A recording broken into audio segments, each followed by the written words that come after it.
Hi everyone, Mrs. Petchers here. I am going to be reading you part 2 to Inspired by Nature.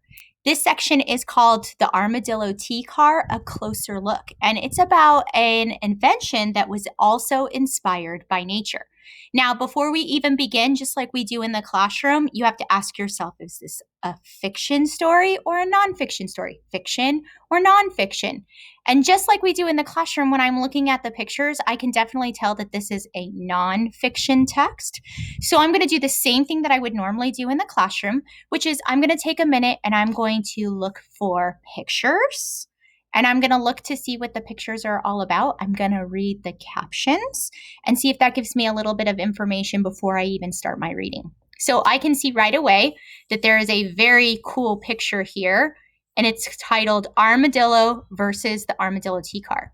And there are 3 separate pictures. This side has the armadillo and what the armadillo looks like as it's rolling up. And this side has the Armadillo Tea Car and what it looks like when it's rolling up. Here it says the 3-banded armadillo has 2 rounded shells connected by 3 hard bands and flexible skin. And then on this side, it says the Armadillo Tea Car is made up of 2 pieces that connect the middle. Then if we move down to our middle picture, it says the armadillo curls up into a ball. The flexible skin stretches as the body bends in the middle.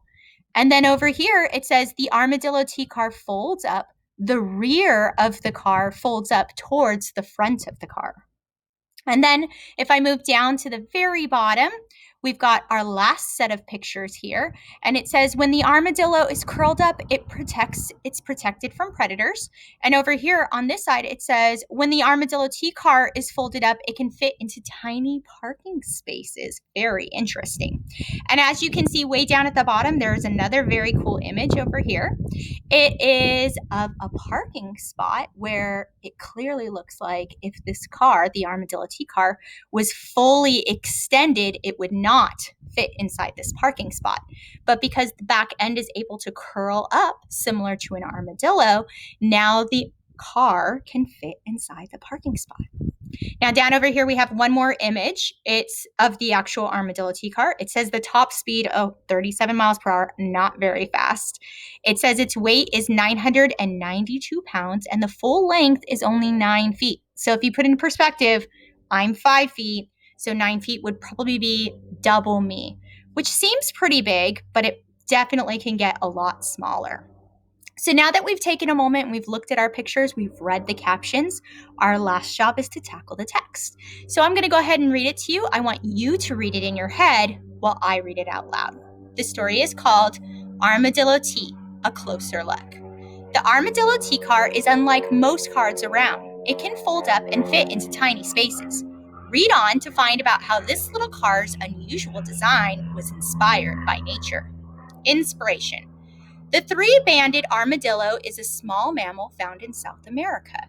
All armadillos have hard armor, like turtle shells, but only the 3-banded armadillo can curl up into tight balls. Their armor is made up of 2 rounded pieces. The pieces are connected by 3 hard bands and flexible skin. When the armadillo senses danger, it rolls up. The armadillo's body parts fit together like puzzles inside of armor. This protects the armadillo from predators that might want to eat it. Now here is our invention. Engineers wanted to make a tiny car for cities where finding parking is difficult. They saw how small the armadillo could get by rolling up, so they copied it. Since the Armadillo Tea folds up so small, more than one car can fit inside a parking spot. In addition, the Armadillo Tea runs on electricity. It uses less energy than regular cars, this making it friendly for the environment. Now over here you have your story that your question that you're going to want to respond to. And don't forget to use your full sentence with your sentence starter when you're responding. The key idea question says, what is one benefit of the Armadillo Tea Car? And then you're going to respond with one benefit of the Armadillo Tea Car is that it can, and don't forget to steal evidence.